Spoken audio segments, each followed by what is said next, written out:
Good evening, everybody. Welcome to the Choir Directors Academy. I'm your host, Angela Elaine. Happy Valentine's Day. You see, I got my red on with my little Louis teddy bear here. Glad to be here on tonight. Thank you for joining us on tonight. Listen, like and share this video. I know it's Valentine's Day and sometimes everybody's busy or whatever, and I didn't want to cancel because sometimes once you get that momentum going, you got to keep it going. And I do know that a lot of people will view this video later on this evening or maybe tomorrow morning. But anyway, like and share the video and put comments out there so I can give you a shout out. Glad to be here on tonight. It's a blessing to have another day. As they used to sing when I was a kid, just another day that the Lord has kept me alive. And I appreciate each of you tuning in on tonight. Listen, we're gonna get right into it. I'm not gonna wait because that's one of the pet peeves of mine is to slow around and delay time waiting on people. To rehearse or not to rehearse. Some people have a different view of it. One thing I have learned in my life as a choir director, we use those terms interchangeably. Everyone kind of thinks the choir rehearsal is the same thing as choir practicing. And actually, there's a big difference between rehearsal and practice. A lot of people don't do it. That's one thing I kind of dislike about the English language is that we just merge stuff. We don't even really find out what the true definition of anything is. We just put it all together and everybody's running around with the wrong understanding and the wrong connotation of what's going on. And sometimes when we do that, then people perform or do things the wrong way because we don't really understand what it is. There is a distinct difference between a rehearsal versus a practice. Look at it this way. Rehearsal is what we do to prepare for a performance. You see why I got the P's all mixed up. We are preparing for a performance. You come to rehearsal so everybody can kind of get coordinated and kind of get their minds synced together. Everybody's thought is on the same wavelength. The musicians and everybody kind of gets together, right? That's what a rehearsal is. We're preparing for a performance. It could be Sunday morning, could be a midnight musical, could be a neighborhood outdoor, it could be anything. It doesn't matter what it is, but that's what a rehearsal is. We're coming together to prepare for a performance. To practice is to prepare for the rehearsal. A lot of people don't know that, but you practice at home, in your car, in the shower, wherever. You practice for the rehearsal. That's what you're doing. So practice is like the pre-rehearsal. You get yourself together, you familiarize yourself with everything, and you get your warm-ups and all of that kind of stuff together. And then you come to rehearsal. We mix that up. And that's why some of us have ineffective rehearsals. Right? They're ineffective. You come in and people are all over the place. We waste a lot of time. And that's one thing that I notice, sometimes when you go to rehearsals, they waste a lot of time. It's like, realize that time is of the essence here. An hour can fly by in like a moment's notice. You can just scrolling on Instagram. You can sit there and the next thing you know, an hour or two has passed by. Because you're so engrossed in whatever it is. And most of the time when we come to rehearsal, let's just be truthful. Most of the time we come to every people drag in like, it's already that kind of thing. And sometimes, people invite me to their rehearsals and I come in and I sit and I can kind of see why people are like, now I admit I'm very fast paced. I'm like, let's come in, let's do the job so we can move on. I don't like my rehearsals to be longer than no more than an hour and a half.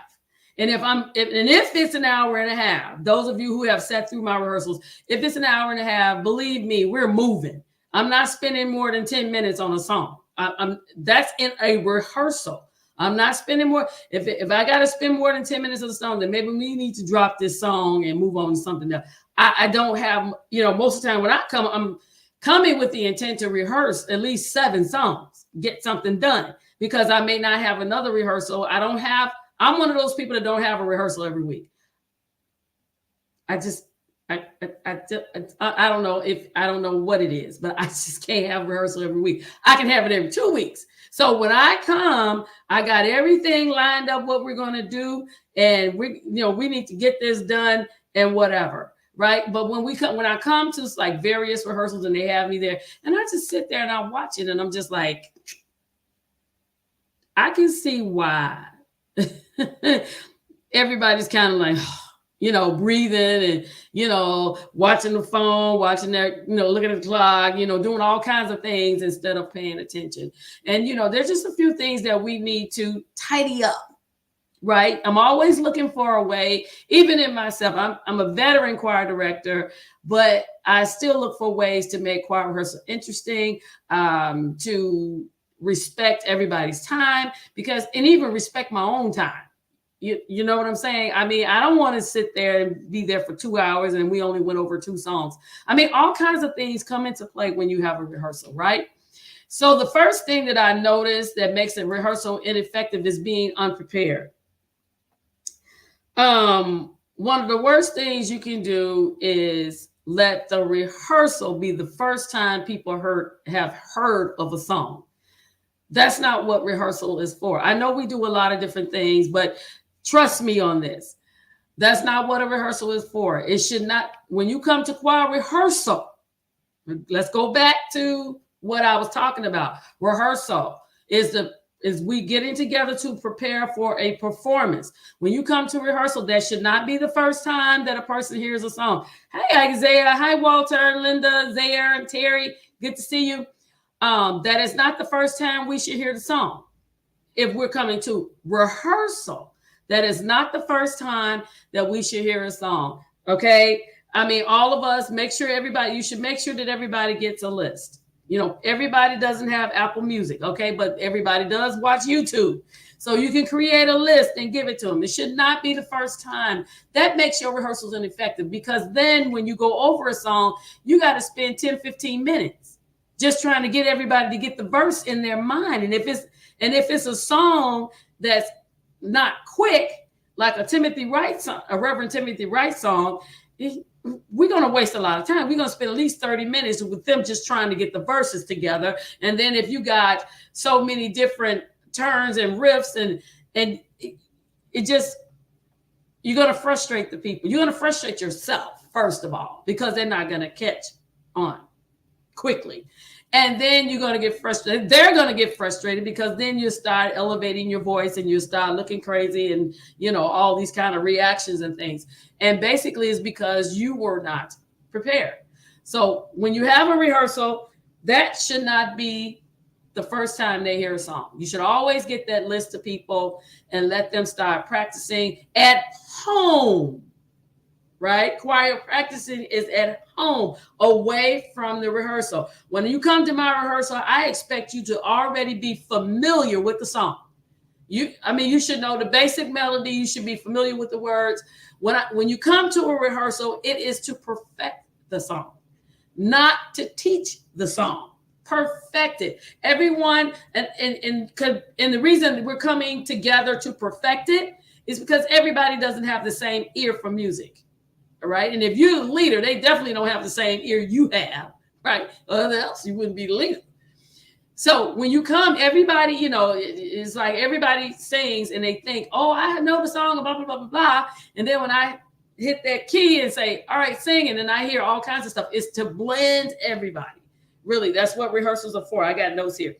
It should not be the first time that we hear it. It's to blend the voices. That's the secondary purpose of a choir rehearsal. Number one is to blend the voices. Number two, develop skillful vocal. Skillful means that we're all moving as one as we're singing. All the sopranos sound like one voice. All the altos sound like one voice. All of the tenors sound like one voice. But together we sound like a mass of people.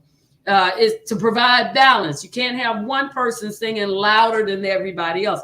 You should never hear one alto or one soprano over everybody.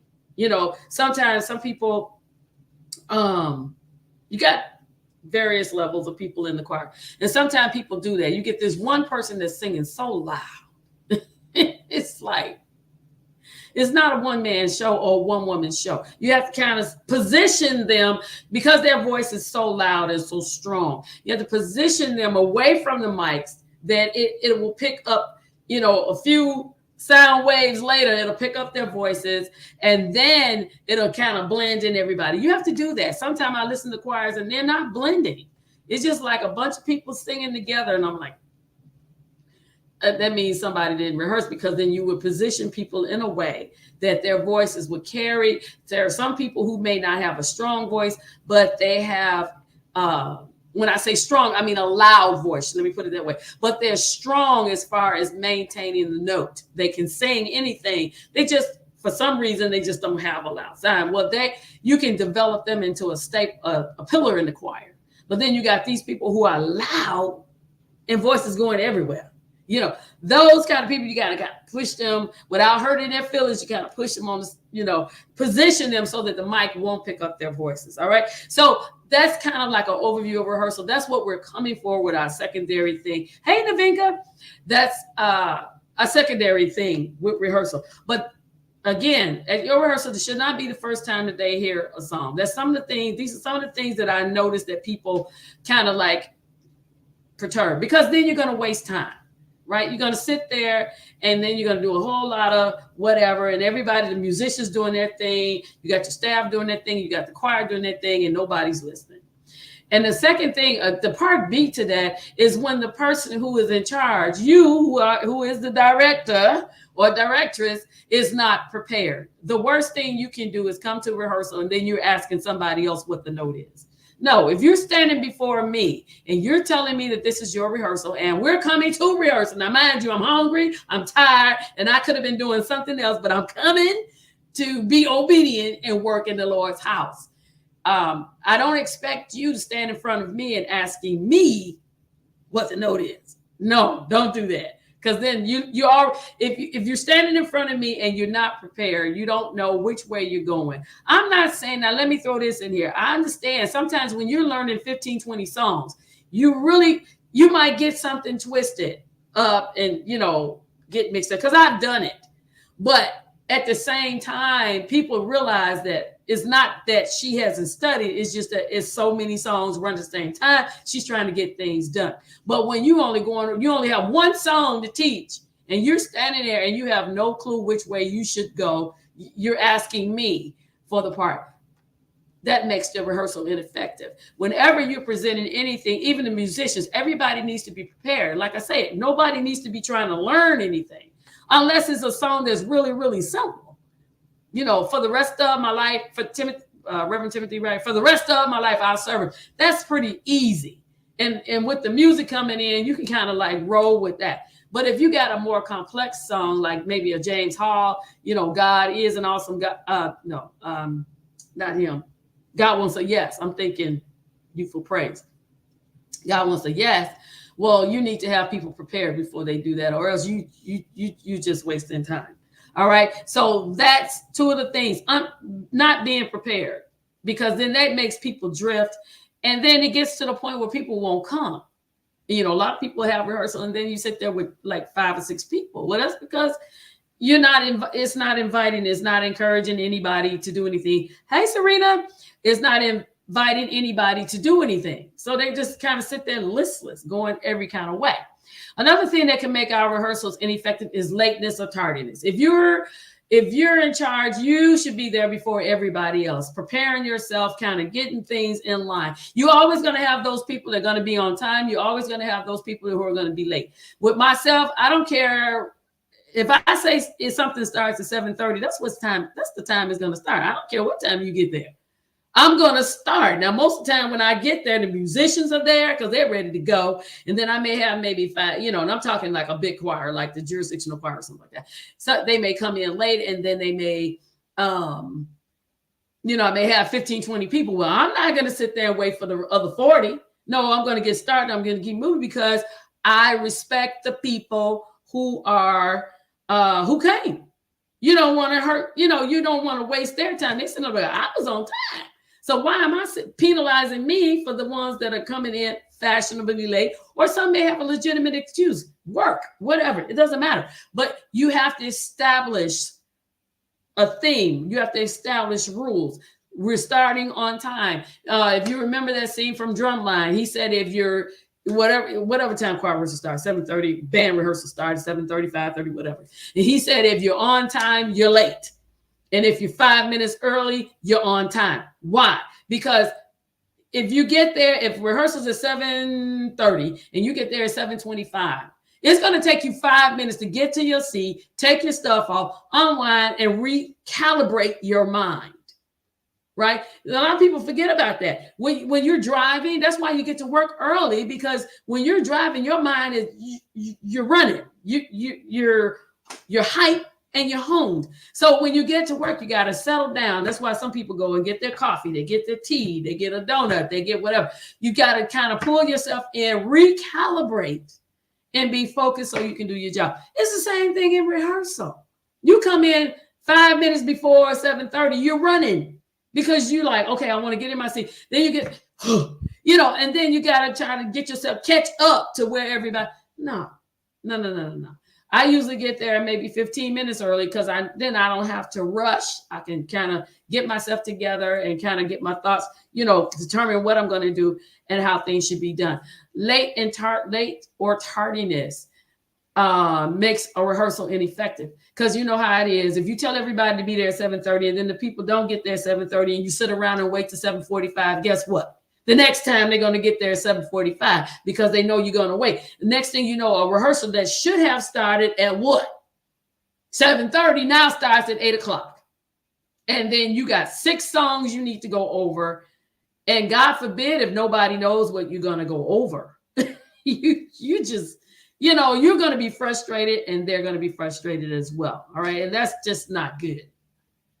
The third thing that kind of gets me in rehearsals is when I see that the choir has no confidence in the leader. And you say, well, how is that possible? It's very possible. The choir should have confidence in you that even when you make a mistake, they don't even know it. And even if they know, you're going to know you made a mistake, which you know what? Let me just say this. Choir directors are not infallible. I don't care how much we practice. We'll get up there, and I know I've done it a few times, and I'm sure my co-laborer, Navinka Williams, and some of the rest of you, even my mentees there, you have gotten up there and forgot the song.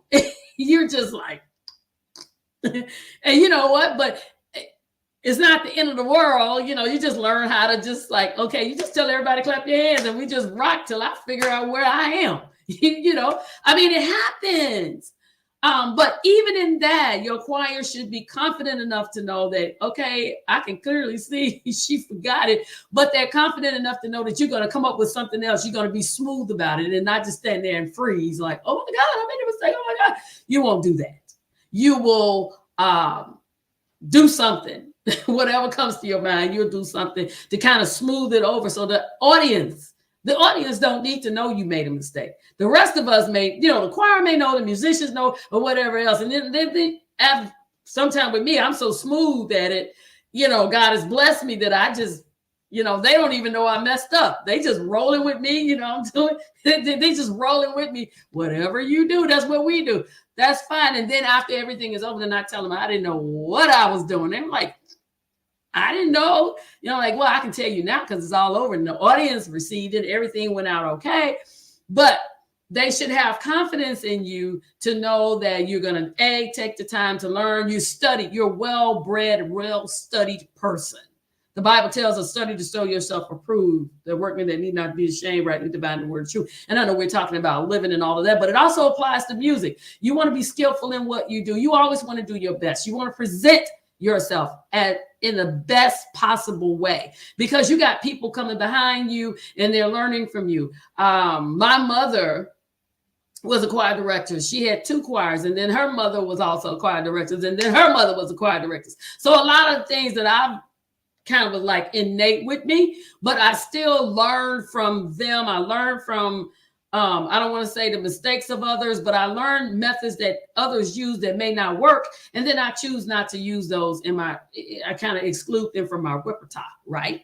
I don't want to do that. And it's the same thing. Sometimes you see people on jobs when they're not a manager and there may be a manager ahead of them, and they get the wrong idea of what being a manager is all about, which I told you last week, choir directors are really managers. But anyway, instead of, you may have a bad manager, instead of looking at what they did and determining within yourself, I'm not doing that.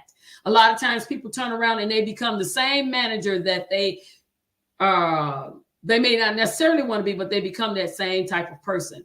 What you want to do is, when you see something wrong, even if it's your predecessor, you want to pray for them and pray for yourself, that when you step into the role, you won't do the same thing. You want them to have confidence in you. You want them to understand that you have a passion for what you do. We have so many choir directors that don't have a passion. They're just doing something. But when you have a passion for it, you make sure that you do your best at all times. And people will see that and develop confidence in you, that, okay, maybe this may go around or whatever, but I'm confident in them that they're going to always do their best. They're going to present themselves in the best possible way.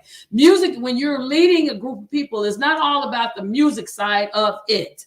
All right, that's part of it, because that's your job. That's your main theme in your role as manager of that particular department. But your ethics come into play, your morals, everything that you do, your appearance, everything that you do affects the confidence that the people have in you. You don't want them, every time they see you, they see something different and they don't know which way you're going to be. They don't know what mood you're in. They don't know how to approach you, because they don't know what mood you're going to be in. They don't know what you're going to look like when you walk in the door. They don't know anything. And you don't want the people that are following you to be uptight, because when everybody's uptight, they can't do a good job. A choir cannot sing when they're uptight, because it closes up the throat. You can't breathe properly. You get the opening, the esophagus, where the air comes in, it gets tight. The throat gets tight. The air gets trapped. They can't do anything because they're uptight.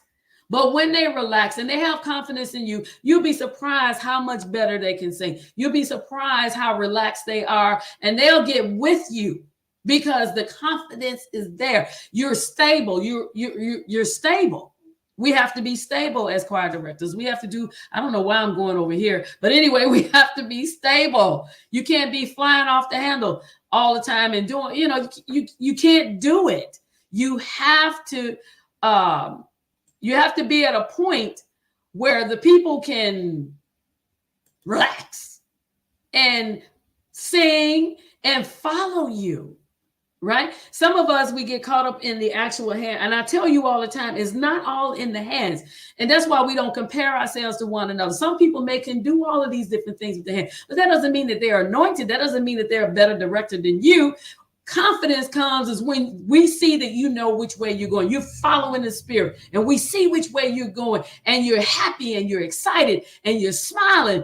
Not with all the frowns and all of that, but you're smiling. I mean, I'm guilty. Okay. I know that when the choir goes awry, I have this thing where I cross my eyes, and sometimes the choir, those that know me, they kind of laugh, but those that don't are like, oh my God, what did she just do? But that's just my way of letting everybody know you need to pay attention, because you just messed up. You didn't go where I told you to go, and you need to follow me.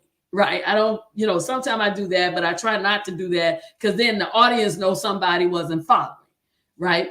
But you want them to have confidence in you. So we have to learn how to be stable. We have to learn how to settle ourselves and not be so flippant. And, somebody do something you don't like, you run, you can't be a flippant person and maintain order within whatever department that you're in. Okay. Let me get off of that. I don't want to get in a whole, as they say, a sermon over that. And another thing, the fourth thing that I saw, that I noticed with choirs, is when the director gives harsh criticism when a mistake is made. Let's think about this. You got the practicing that happens away from rehearsal. But when we come to rehearsal, you have to understand mistakes will be made. That's the whole point. Most of your mistakes should be made when you're at home practicing, right? With the music and you're trying to get it. And that's when you miss the words and you're like, whatever. When you come to rehearsal, you should be familiar with the songs or whatever. Even if you're a musician, if you're a director, or if you are a singer, you should be familiar with the songs, right? But if your choir members make a mistake, then we shouldn't be so harsh on them. You know, I know some choir directors that taught and I felt bad for the person. I mean, to the point where they were calling people out of their names. We don't do that. You don't call them, you mention a bodily part to let them know that you're upset with them missing a note. You know, first of all, you have to be mature, right? And you have to understand in rehearsal that people are going to make mistakes. You're going to make a mistake when you teach. How many times have we taught the alto part and it really was a soprano part, or vice versa? Or we thought we were teaching tenor and we actually gave them the alto note or the bass note. I mean, it happens, right? And so when the people that are following you, if they happen to make a mistake, don't make it sound like it's the end of the world, like they broke a glass, they broke a vase. You know, I mean, it happens. We don't want to be too harsh because some people, we don't know what everybody is going through, right? And that's not a cop out, but that's just true. You know, sometimes we as directors, we can let so many things we can be upset subliminally in our spirits. We can be upset about something and we don't realize that when we come to rehearsal, we say it kind of rough, which is why we should start all our rehearsals with prayer. And then we all should pray individually before we get there. God, bring me in, help me in my spirit. I had a rough day today, but help me not to take it out on the people. They have nothing to do with what happened to me, you know, and whatever. And sometimes in my rehearsal, I would tell people, I said, if you had a real bad day or something, you know, kind of let us know you had a rough day. So we won't sit there and look at you like you being incooperative, right? You had a rough day. Okay, so then we know how to deal with you. Communication is key. We have to communicate, but extraordinarily harsh criticism. All right. People know that when they come to rehearsal, it's your job to teach them the right way to go. Right. When I did it, when I had my when I did the choir, I gave them the songs to learn. And so what I want you to do is just learn the basic song. Right. Because when you come, I'm going to add something in there and, you know, repeat this side or change that over a little bit. They already know that I'm going to do that. I'm going to personalize the song to a degree, right? At the vamp, you know, I generally try not to mess with the verses or mess with the opening of the song, the intro or something of that stuff. Of that sort. If I'm going to amend or I'm going to change something, I'll wait till I get to the vamp. Because vamp is wide open. That's how I view it, okay? It's not the gospel, but that's how I view it. The vamp is wide open. I can pretty much do whatever on the vamp. I may start with what the original is, but, you know, you kind of roll into things as you're going along, right? So I understand that they may not catch it right away. You have to understand that when you're rehearsing with people, everybody's musical ability is not the same. I don't know why we can't understand it. I go to rehearsals and people just fussing and first of all, you let me put it this way. If you have a choir whose skills are like grammar school, well, there's no reason why you should be trying to teach them a song that is a high school level until you develop them and kind of push them up to that area. You need to kind of select songs that they can catch on quickly because that's part of them developing confidence in you. They have to develop confidence within themselves, you know, because if you are strong in music, you know, like you can play an instrument, you can sing, you can do a lot of different things. There is a level of intimidation with the choir anyway. Let's just keep it real. There's a level of intimidation with you coming in because they already know you can play, you can sing, you can direct, you can do all these different things. So they're already coming in with a level of intimidation. You don't want it to stay with them. You want them to know, okay, yes, that's why I'm in charge. They gave me the job because I do understand this. But at the same time, I'm here to teach you. I'm here to pull this mass of people to function like an army, to function as one, to override whatever insecurities they have and learn and trust me that I'm not going to destroy your spirit because you made a mistake, but I'm here to build you up, not tear you down. They have to have that. So when you come in, a lot of times that happens to me when I come to rehearsal, they already sit there like, oh my God. So I have to go be extra careful how I correct them. I don't want them to be discouraged. I don't want them to feel inadequate. I don't want that. I want you to be comfortable enough with me to know that if you do go the wrong way, I'm here to help you get back on the right track. Okay, so we have to, it's a lot into this. It really is. And then this is if you want to develop your choir. Because when I took over the choir from my mother, she was the first director of the church that I am now. When I took over from her, she basically, she was done with her competition days. So she basically was just trying to get a choir because my dad wanted a choir. When I took over,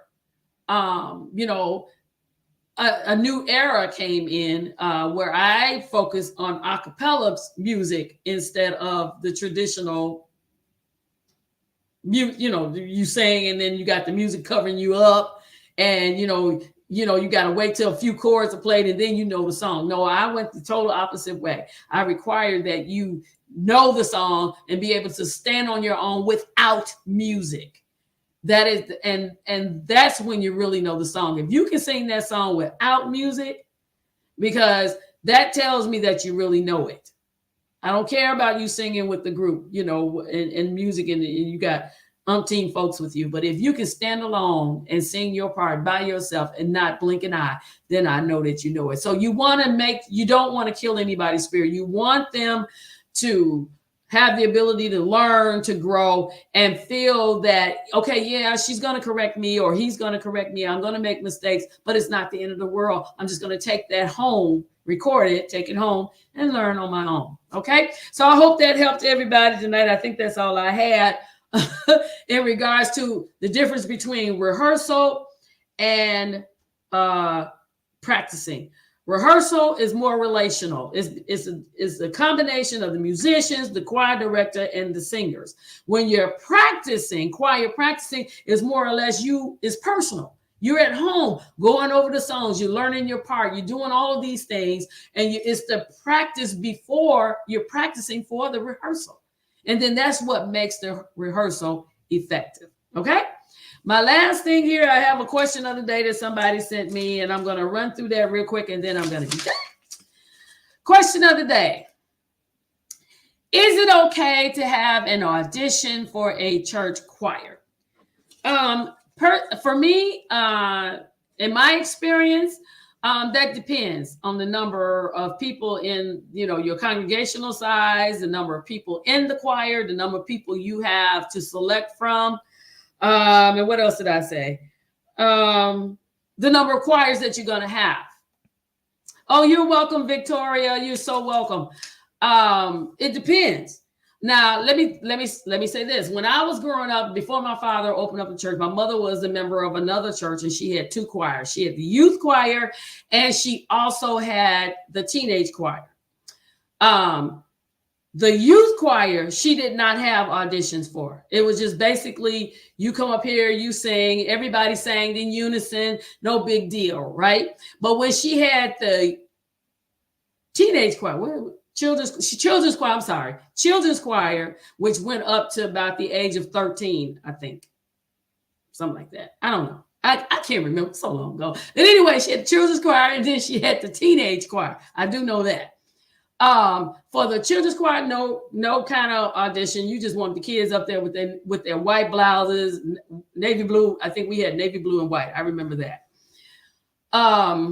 With the white angel robes and the red dickies. Yeah, my mother was really into the choir singing. But when it came to the teenage choir, because we sang a cappella, she had auditions. And it was quite a few teenagers. I think it may have been about 25 or 30 teenagers, teens, preteens. And then when I say teenagers, I'm talking, preteen. You had to be a double-digit person to even try out for the youth choir. For the teenage choir, you had to be double digits. So, I mean, you had to be at least 10. And if you're 10, 11, 12, you had to be like exceptional, because she just wouldn't let you in there. And then, the rest of everybody else between 13 and 18. So for that choir, you had to audition. Like I said, she had 25 to 30 people try it out. And honestly, only about, I want to say about 7 of us made it, because when we were singing a cappella, my mother was a music major. She had a scholarship in music. She kind of went further than her mom and her grandmother. So she specialized in a cappella singing. And honestly, I have to give not because she's my mother, but she really had the skills, and we learned how to project, resonate. I mean, go from chest voice to throat to the head voice. You losing the nasal cavities in your head. I mean, you just knew how to just flow. I mean, and the thing is, my mom, now I have to be honest, my mom did not rehearse with me at home. You would think, by me being her daughter, that I would know. She wouldn't give me any special treatment. I had to practice on my own like everybody else, and I had to go through the audition like everybody else. And there was one time I did not make it.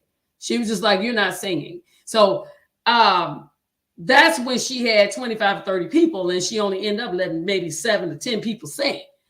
I would say it depends on the amount of people that you have. Now, the choir that I had, even though it wasn't that many of them, I think I maxed out at 15. I don't really like huge choirs because I like a cappella singing, and I like to do specials, special things, and vocal arrangements and things like that. And a lot of people are not really into that because it's more difficult to sing a cappella than it is to sing with the music. But even with that small group, I did it. I would use it as to perfect the vocals, not necessarily to exclude anybody, especially if you got a smaller group.